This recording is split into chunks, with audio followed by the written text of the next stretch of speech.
Salam, hörmətli uşaqlar. Ümid edirəm hər biriniz yaxşısınız. Mən Cəbrayılov Vüsalə, 216 nömrəli tam orta məktəbin rəqəmsal bacarıqlar müəlliməsiyəm. Bu günləri sizlərlə 4-cü sinif mövzusu olan mətn prosessoru mövzusunun ikinci hissəsinə baxacağıq.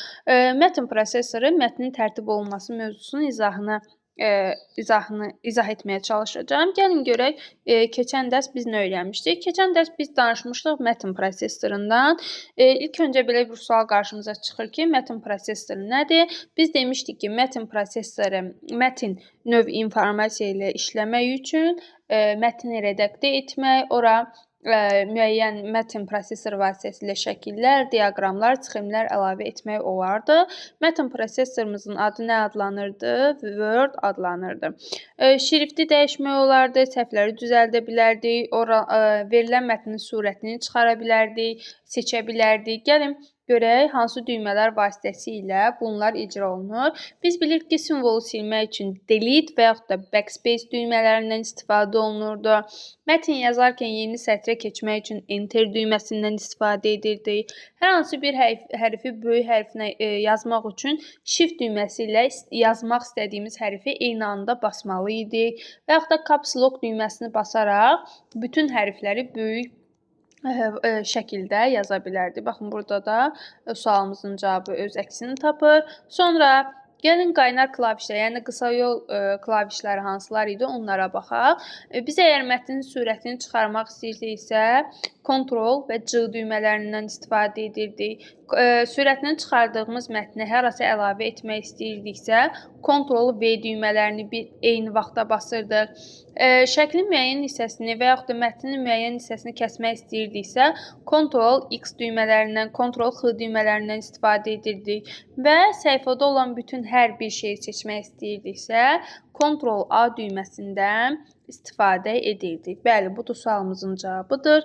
Yenə də burada göstərilir ki, hansı düymə kombinasiyaları nə işə yarayır. Bu günləri isə dedik ki, mətnin tərtib olunmasında başqa hansı nüanslar var, onlara toxunacağıq. Gəlin mövzumuzu müzakirə edək.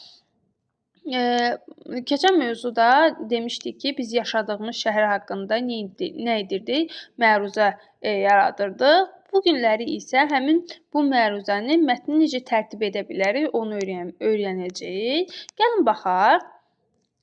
Burada 2 dənə məruzə var. İkisi də Bakı haqqındadır. Gəlin baxaq görək bu məruzələrdə hansı fərqli cəhətlər var, hansı ortaq cəhətlər var. İlk öncə ikisi də mətn formatında yazılıb. İkisi də Bakı haqqındadır. Bu onların ortaq cəhətidir.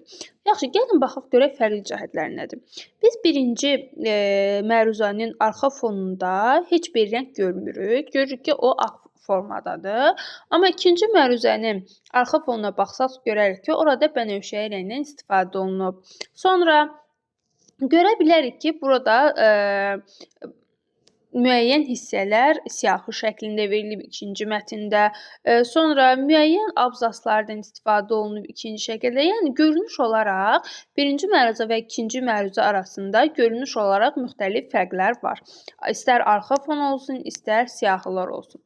Və gəlin baxaq görək başqa hansı fərqlər var. Mətnin düzləndirilməsi. Uşaqlar, düzləndirilmə nədir? Düzləndirilmə mətnin səhifənin hansı hissəsindən başlamasıdır. Baxın, tutaq ki, təsəvvür edin ki, prosesor qoyun bir kənara. Təsəvvür edin ki, sizin bir dəftəriniz var. Siz dəftərin istəyirsiniz ki, əvvəlcə sağ tərəfindən başlayasınız yazmağa. Və yaxud da istəyirsiniz ki, dəftərin tən ortasından nəsə yazasınız. Və yaxud da istəyirsiniz ki, dəftərin solundan başlayasınız yazmağa. Baxın, bu yazının siz dəftərin hansı hissəsindən başlayırsınızsa, mətnin düzləndirilməsi məhz budur. Baxın, birinci şəkildə, birinci məruzədə biz görürük ki, mətnin bütün hissələri hansı tərəfdən başlayır? Eyni sıradadır. Sol tərəfdə eyni sıradadır. Bu o deməkdir ki, mətn sol tərəfə düzləndirilmişdir. Yəni bütün cümlələr sol tərəfdə bir-birinin altında yazılıb. Və ikinci şəklimizə baxaq, ikinci məruzəmizə baxaq. Görürsüz, eninə düzləndirilmiş mətn. Yəni bu mətn eninə yazılıb.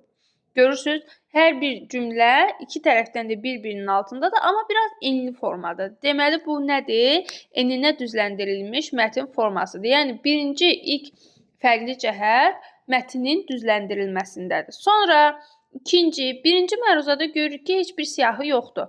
Amma ikinci yaxınlaşdıraq. İkinci məruzada görürük ki, bura nöqtələrlə işarələnmiş müəyyən siyahı əlavə olunub. Növbəti fərqə baxaq. Arxa fonun əlavə edilməsi. Mən ilk mövzunun izahına da başlayanda dedim ki, birinci fonumuz nə rəngdə? Birinci məruzəmizin fonu ağ rəngdədir.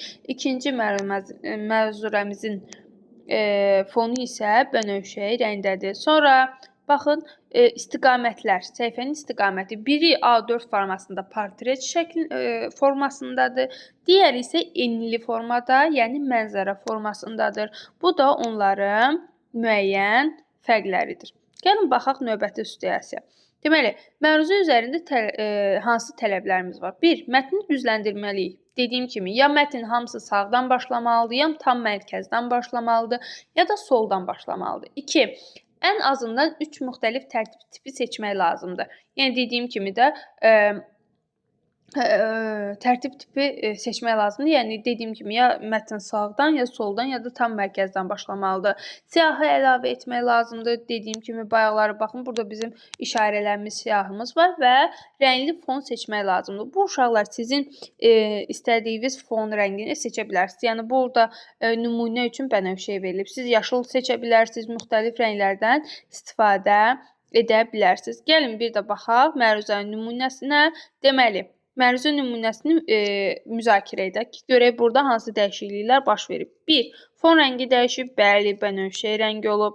Sonra işarələnmiş siyahı əlavə olunub, bəli, burada görürük ki, nöqtələrlə işarələnmiş siyahı var. Başlıq mərkəzə, əsas mətn isə eninə düzləndirilib. Görürsünüz, mövzumuzun adı tən ortadan, səhifənin tən ortasından başlayır, yəni mərkəzdən başlayır. Sonra aşağıdan, altından xətt çəkilmiş sözlərdən istifadə olunur. Baxın, görürsünüz, burada Bakı Azərbaycan Respublikasının paytaxtıdır sözünün altından xətt çəkilib. Tərtibi suludur bu. Sonra qalın hərflərdən Şirvanşahlar Sarayı, Qız Qalası qalın hərflərlə yazılıb.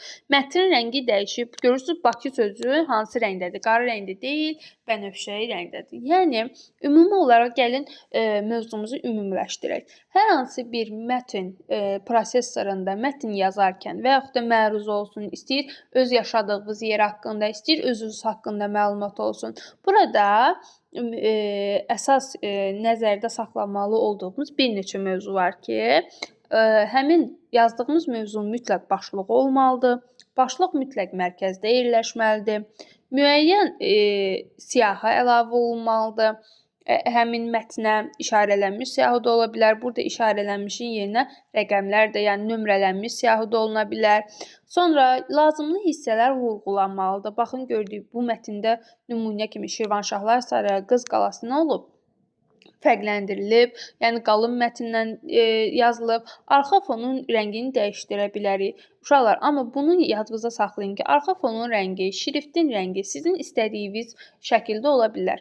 Yəni, burada sadəcə nümunə üçün bənövşə rəngindən istifadə olunur. Və yaxud da siz Şirvanşahlar Sarayını qalın mətndən yazmaq istəmirsiniz, kursiv mətndən, yəni yanakı, çəpəki yazmaq istəyirsiniz sözləri, ondan istifadə edə bilərsiniz. Yəni, bunlar artıq sizin öz, necə deyərlər, təxəyyülünüzə qalıb, hansı formada istəyirsinizsə, mətninizi o formada yarada bilərsiniz. Ümid edirəm ki, qısa da olsa nəzəri, mətn prosesorunun nəzəri hissəsi haqqında sizə qısa da olsa məlumat verə bildim. Təbii ki, bunu tətbiq etdikdən sonra bu mövzunu daha da yaxşı anlayacaqsınız. Biz bilirsiniz ki, biz tapşırıqlarımızı sinifdə, platformada gündəlik olaraq işləyirik. Mövzumuzun nəzəri hissəsindən bu qədər, praktik hissəsini isə dərs zamanı davam edəcək. Ümid edirəm hər birinizə yetərincə az da olsa nəzəri məlumat verə bildim. İzlədiyiniz üçün təşəkkürlər.